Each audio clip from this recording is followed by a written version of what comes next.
Hi guys, welcome back to my channel Rangrez Ishq. और आप मेरे साथ सुन रहे इशिता एंड निक्की की लव स्टोरी का पार्ट 38। तो हम स्टार्ट करते हैं स्टोरी को। यहाँ पर हम देखते हैं लास्ट में जो दो लाशें आती है उसको। अब आगे देखते हैं हम। Heads of rapid force Nandini Agrawal वो इशिता का हालत देखकर आगे बढ़ती है और डेड बॉडी को यहाँ रखने को कहती है और फिर उसके ऊपर से कपड़ा हटाती है, दोनों लाशों के ऊपर से। जिसे देखने के बाद इशिता बिल्कुल बेजान खुद एक लाश की तरह बैठी हुई थी। वो उठकर दौड़ के आती है और बॉडी के पास जाती है। लाश तो आयशा और सैम की नहीं थी, पर लाश किसी अपने की ही थी। ये लाश और किसी की नहीं, ऋषि और किया की थी। इशिता बोलती है, ऋषि उठ ना, अभी तो तेरी शादी भी करवानी है। उठ उठ, एक बार उठ जा भाई, उठ जा। इशिता ऋषि के चेहरे को थाम कर उसे देखकर रो रही थी। तब उसे पीछे से आवाज आती है, मैम। इशिता पीछे मुड़कर देखती है तो दो लाश और आ गए थे, जिससे इशिता को अंदाजा तो हो ही गया था कि ये लाश किसके हो सकते। नंदनी कपड़ा हटाती है। इस बार ऋषभ और मिया की लाश थी। इशिता अपने सर पर हाथ रखकर रोने लगती है। उसे कुछ समझ ही नहीं आ रहा था कि वो क्या करे। तब तक एक आवाज, जिसने हमें किडनैप किया था ना, उसे हम छोड़ेंगे नहीं, एक एक को देख लेंगे, हल्के में ले रहे ना, सही समझिए। ये आवाज सैम और आयशा की है, जो बात करते हुए अंदर आते हैं। उनकी नजर इशिता पे जाती है। वो बिना लाश देखे ही बोलती है। सैम कहती है, क्या हुआ तुम्हें सत्या? आयशा कहती, हाँ क्या हुआ? इशिता के बाल बिखरे हुए थे, रोने की वजह से आंख पूरी लाल हो चुकी थी, और तो और उसके जो होठ थे वो पूरे सूख चुके थे। सैम और आयशा आसपास देखते हैं। सैम जो ये देखकर पूरी तरीके से शॉक्ड हो जाती है और एक कदम पीछे चली जाती। आयशा जो दौड़ते हुए तन्वी जी के पास आती है। आयशा कहती है, मम्मी, मम्मी। और वो इधर देखती ईशु के नाम पर। कुछ बोल क्यों नहीं रही है? देव जी के देव जी को बोलती है, डैड, डैड उठो ना। चाची, चाचू, ऋषि, किया। इशिता रोते हुए ही उसे गले लगा लेती है। दोनों ही बहुत ज्यादा तेज रोने लगते हैं। सैम जो साइड में बैठी रो रही थी। बाहर से शक्ति और आशी भी आते हैं। थोड़ी देर के बाद सारे लोग आगे थे, गेस्ट, फ्रेंड, रिलेटिव, सब मिलके लाश उठाते हैं और ले जाने लगते हैं। इशिता जो ये देखकर पीछे भागने लगती है, पर सैम और आयशा उसे पकड़ लेते हैं। वो बहुत ज्यादा रो रही थी। इशिता, छोड़ो मुझे, छोड़ो मुझे, मम्मा, पापा। आयशा उसे गले लगा लेती है और सैम भी दोनों को गले लगा लेती है। सैम कहती है, इशू इन सब के बारे में पहले पता होता तो उसे उसे रिद्धि को मैं छोड़ती नहीं, पर कोई बात नहीं, अब भी देर नहीं हुई है। आयशा कहती, सही कहा, हम सब तुम्हारे साथ है। अर्णव जी, इशू बेटा, निक्की कहाँ है? वो अब तक क्यों नहीं आई? तब इशिता को ध्यान आता है कि निक्की को लाने के लिए वो आदमी भेजी थी, पर अब तक वो आई आई क्यों नहीं? जैसे ही वो कॉल लगाती है, पीछे से आवाज आता है, इशू। इशिता पीछे मुड़कर देखती है तो निक्की और शर्मा दोनों साथ में थे। इशिता उसके पास जाती है और उसे ऊपर से नीचे तक देखकर उसे टाइटली हग कर लेती। शर्मा, कुछ लोगों ने हमला किया था मेरे फार्म हाउस पे, मुझे हल्के में ले रहे थे, क्या सबको मजा चखाकर आ रही हूँ। निकी इशिता से दूर होकर इशिता के हालत को देखती है और अपने हाथों से उसके आंखों को टच करके निकी कहती है, ईशु तुम रो रही थी, क्या हुआ? ईशु फिर से उसे गले लगा लेती है और वो रो भी रही थी। निकी उसकी पीठ को सहलाती है। वो अपने नेक में, उसको ऐसा गीला गीला सा महसूस होता है। तब उसे फील होता है कि इशिता रो रही है। वो इशिता को खुद से थोड़ा दूर करती है और देखती है। उसके आंसुओं को पोंछ बाकी सबको देखती है। निक्की कहती है, क्या बात है, सारे लोग रो क्यों रहे हैं? आज क्या रोने का दिन है? सब लोग एक दूसरे को देखने लगते हैं। आशी जो अलग सोफे के पास रो रही थी और शक्ति उसे संभाल रही थी। निक्की, क्या हुआ? कोई मुझे बताएगा? आशी ऐसे क्यों रो रही है? सैम कहती, निक्कू वो मॉम एंड डैड। निक्की, हाँ, मम्मी पापा कहाँ है? वो नहीं दिख रहे। इशिता कहती, सैम तुम विला की सिक्योरिटी डबल कर दो, और बिना सिक्योरिटी के कोई भी बाहर नहीं जाएगा। मिस शर्मा जी, आप यहीं रुक जाइए कुछ दिन। शर्मा कहती ठीक है, मुझे कोई प्रॉब्लम नहीं है। इशिता जो इशिता कहती जो रूम पसंद आए आप उसमें आप रह लो। आयशा आयशी और शक्ति को कुछ खिला देना, मैं अभी आती हूँ। आयशा कहती ठीक है। निक्की इशिता निक्की को लेकर रूम में जाती है, वो भी अपने सीक्रेट रूम में। सारी बात उसे बताती है और निक्की जो अब जमीन पे बैठी हुई थी, इशिता उसके सामने बैठी हुई थी। इशिता कहती निक्की तुम्हारा कोई बेटा है? आई मीन निक्की कहती गोलू नाम है उसका। इशिता कहती गोलू तुम्हारा बेटा है? निक्की कहती निक्की मिहिका मिहिका नाम है उसका, प्यार से मैं उसे गोलू कहती हूँ। उसे वो मेरे लिए मेरा बेटा है। कॉलेज खत्म होने के बाद मैं ड्रेगो के ट्रेनिंग सेंटर में ट्रेनिंग ले रही थी। शेडो क्वीन का भाई आदि आदि का अफेयर हमारी कोच के साथ चल रहा था। ये बात सबको पता थी सिवाय शेडो क्वीन और ड्रेगो के। एक दिन उस कोच प्रिया को पता चला कि वो प्रेग्नेंट है, तो वो आदि से शादी की जिद करने लगी। बार बार जिद करने लगी थी। आदि बात को टालने लगा। एक दिन तो आदि 7 महीने के लिए दूसरे स्टेट भाग गया। उन 7 महीनों में प्रिया ने अपना और अपने बच्चे का ख्याल रखा, इस उम्मीद में कि आदि उससे शादी करेगा। पर एक दिन ये बात उड़ते उड़ते ड्रेगो के पास चली गई और उन्होंने प्रिया को गोली मार दिया। तब तक प्रिया की सांसें चल रही थी। मैं उन लोगों से छुपते छुपाते उसे हॉस्पिटल ले गई। वहां जाकर सर्जरी हुई। अर्जेंट सर्जरी करके बच्चे को निकाल दिया गया। पर प्रिया बच नहीं पाई और वो बच्ची भी 2 महीने पहले हुई थी। उसे भी सांस लेने में प्रॉब्लम हो रही थी, तो 2 महीने उसे हॉस्पिटल में रखा गया। फिर बात बात आई कि उस बच्ची का क्या करूं। अनाथ आश्रम में छोड़ने का मन नहीं था, क्योंकि वो इतनी क्यूट थी और उसकी स्माइल मेरा सारा दुख छीन लेती थी। तो मैंने फैसला किया कि मैं इसे पाल पोस कर बड़ा करूंगी धीरे धीरे। सबकी नज़रों से छुपाकर उसे मैंने पाला और चील की नज़र उस पे पड़ ही गई। पर मैंने जैसे तैसे बात को टाल दिया कि मैंने एडॉप्ट किया है। मैंने काम छोड़ने का फैसला ले लिया, क्योंकि गोलू गोलू का इस दुनिया में मेरे अलावा कोई नहीं था। पर यह बात उन्हें हजम नहीं हुई और उन्होंने मेरे गोलू को उठवा लिया। मैं उसे छुड़ा पाती, उसी बीच मेरी शादी तुमसे हो गई। आज मेरी गोलू 3 साल की होगी। इशिता की थी वादा है निकू, तुम्हारी गोलू तुम्हारे पास जरूर आएगी। निकी की थी हाँ। एक बात समझ नहीं आ रही तुम्हारे प्लान के बारे में, तो सिर्फ मुझे पता था, फिर उसे कैसे पता चला? इशिता की थी निकी अगर मेरा शक सही है तो शायद इस घर में हर जगह कैमरे लगे हुए हैं, और अगर ऐसा है तो वो लोग जल्दी हम पे हमला करेंगे। इतना ही इशिता ने कहा था कि बंदूकों की आवाज गूंजने लगी थी। इशिता निकी इस रूम में कोई नहीं आ सकता, ये रूम एक सीक्रेट रूम है। अगर कोई आ भी गया तो एक और सीक्रेट रूम है इसी में, उसमें तुम छुप जाना। मैं अभी थोड़ी देर में आती हूँ। निकी कहती है मैं भी चलूंगी तुम्हारे साथ। इशिता कहती है पागल मत बनो निकी, बाहर जान का खतरा है। निकी कहती मेरी जान तुम में बसती है, तुम्हें कुछ हो गया तो मेरा क्या होगा? इशिता उसका हाथ लेकर अपने सर पे रख देती है। निकी खींचने की कोशिश करती है, पर इशिता के आगे वो फेल हो जाती है। इशिता कहती है तुम्हें मेरी कसम तुम बाहर नहीं आओगी। निक्की निक्की कहती है इशू।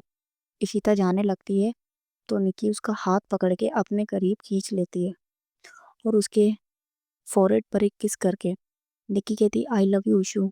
इशिता कहती I love you too baby. Ishita room को लॉक कर बाहर चली जाती है। निक्की जो बार बार उस गेट की ओर देख रही थी, उसका दिल बहुत ज्यादा घबरा रहा था। निक्की कहती ऐसा क्यों लग रहा है?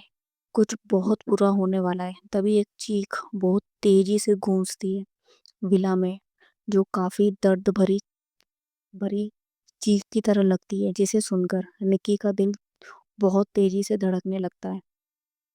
अब निक्की का जो अनुमान अभी चल रहा है दिमाग में, देखते हैं उसका अनुमान ये कितना सही होता है, क्योंकि उसको यही लग रहा था कहीं इशिता को कुछ हो तो नहीं गया।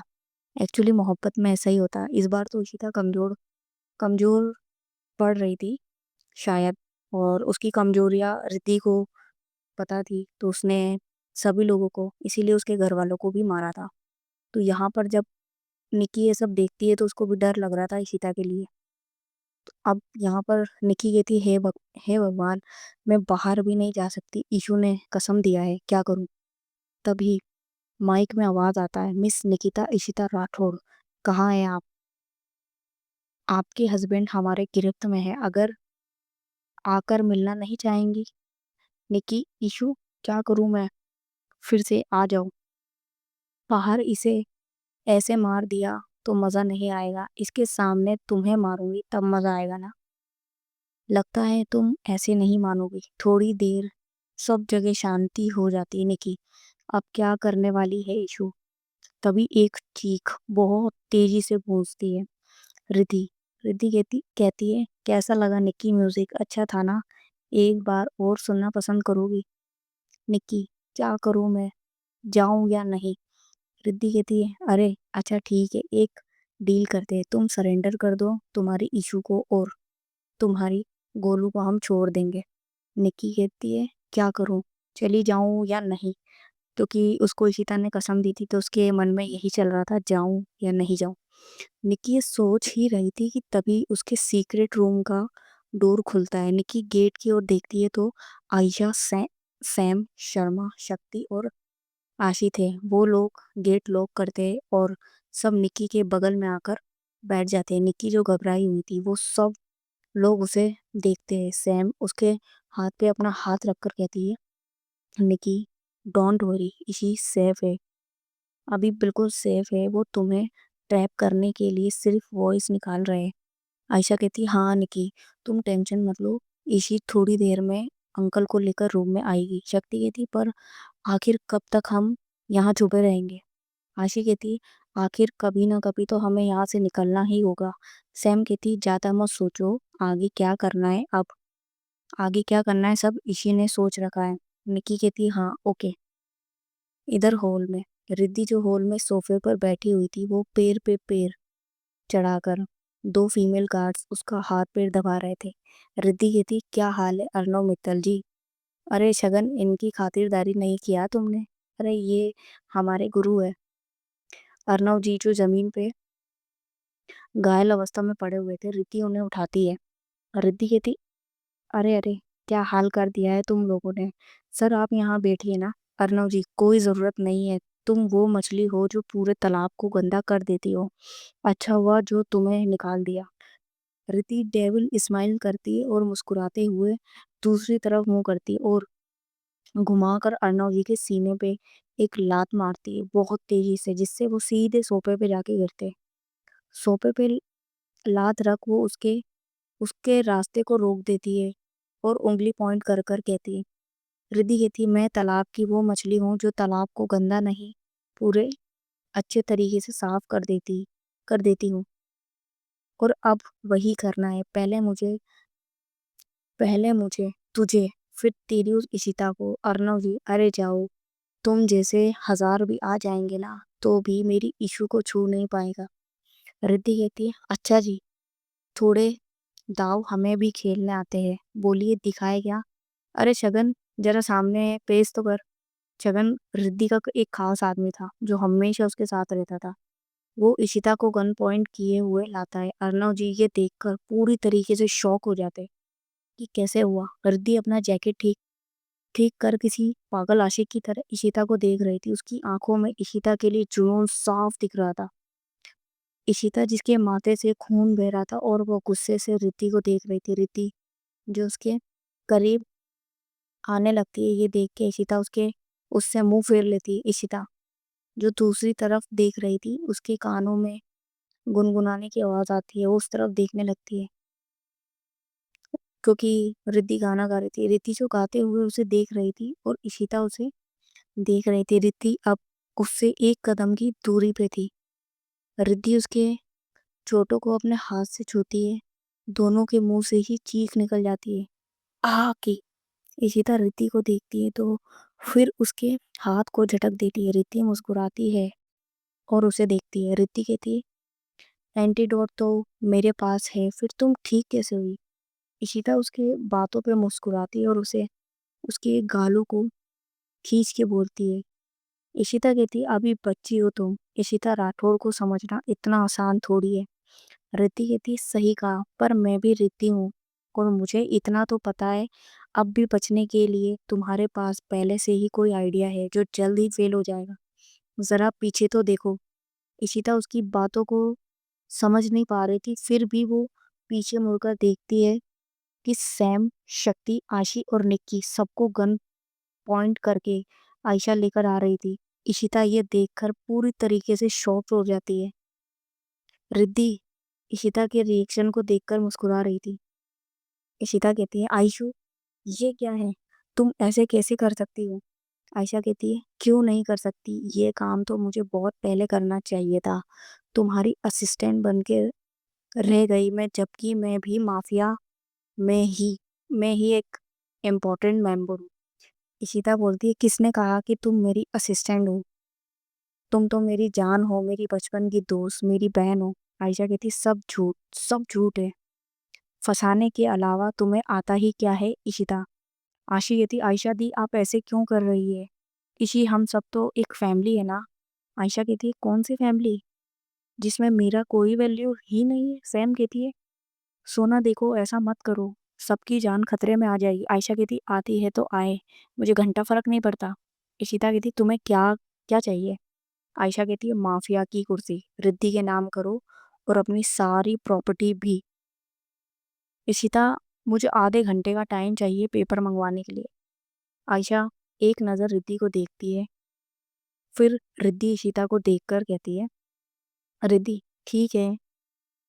रिद्धि कहती है ठीक है, दिए, टाइम दिया। छगन वो छगन को आवाज लगाती है। रिद्धि कहती है रिद्धि छगन को कुछ इशारा करती है। छगन हॉकी स्टिक से निक्की के सर पे मार देता है। निक्की आ की आवाज से बहुत तेज से उसको दर्द होता है। इशिता कहती है निक्की सब कुछ तो मिल रहा है तुम्हें, फिर ये क्यों। रिद्धि कहती है प्रॉपर्टी का काम सैम जी देख लीजिए और आपसे हमें कुछ और चाहिए। इशिता कहती है कुछ और मतलब। रिद्धि इशिता के करीब जाती है और उसके कॉलर को ठीक करते हुए बोलती है एक रात के लिए। इशिता क्या बकवास है ये। जैसे ही इशिता ये बोलती है छगन फिर से निक्की निक्की पे हमला कर देता है। शक्ति शक्ति कहती है दी प्लीज मेरी दी को छोड़ दो। आशी कहती भाभी दी भाभी को बचाओ ना। निक्की जो अब बेहोश हो पूरी तरीके से बेहोश हो रही थी, उसके माथे से खून बह रहा था। सैम जिसके साथ गार्ड्स भी गए थे पेपर लेने के लिए, और आशी और शक्ति जिन्हें गार्ड्स ने पकड़ रखा था, अर्नव जी जिन्हें गार्ड्स बहुत तेजी से पीट रहे थे, निकी जिसकी हालत खराब थी फिर भी वो खुद को कमजोर नहीं पड़ने दे रही थी। निकी इशी इशी इशी नो, तुम ऐसा मत करना। छगन उसे दोबारा मार देता है जिससे इस बार निक्की की जो आंखें हैं वो पूरी तरीके से बंद होने लगती है। इशिता ये देख के घबरा जाती है और जल्दबाजी में वो बहुत बड़ा फैसला ले लेती है। इशिता कहती है मैं तैयार हूँ। रिद्धि मुस्कुराती है और इशिता का मजा लेने के लिए वो रिद्धि कहती है किस लिए तैयार हो। इशिता को गुस्सा बहुत आ रहा था, पर वो निक्की की हालत देखकर खुद को कंट्रोल करती है और आंखों से आंसू को पोंछते हुए धीरे से कहती इशिता कहती तुम्हारे साथ सोने के लिए। रिद्धि कहती है देने का नहीं सुनाई देने की एक्टिंग करती है। क्या कहा तुमने, सुनाई नहीं दिया, फिर से बोलना। इशिता गुस्से में चिल्लाती है और कहती है मैं तुम्हारे साथ सोने के लिए तैयार हूँ। रिद्धि कहती है किसी साइको की तरह हंसते हुए अपने बालों में हाथ फेरती है और डेविल स्माइल कर कर चिल्लाती है आज मैंने कोहिनूर को हूर से दूर कर दिया। आज मैंने हूर को झुकने पे मजबूर कर दिया। क्या लगता है हूर आज कोहिनूर बच जाएगी। सुनो दुनिया वालों, आज हूर मेरी हो जाएगी। ये लाइन रिद्धि बोलती है सीता को देखकर, क्योंकि उसे ऐसा लग रहा था कि एक रात अगर वो सीता के साथ बिता लेती है तो वो शायद जीत जाएगी। बट देखते हैं आगे इसके अंदर क्या होता है। सो गाइस आज की जो स्टोरी है मैं वो यहीं पर समाप्त करती हूँ। कल न्यू पार्ट आएगा जिसमें और भी सारे ट्विस्ट होंगे और आई होप आपको स्टोरी पसंद आ रही होगी। तो लाइक करना, शेयर करना, कमेंट करना। मिलते हैं नेक्स्ट स्टोरी में। जब तक के लिए bye bye, take care all of you.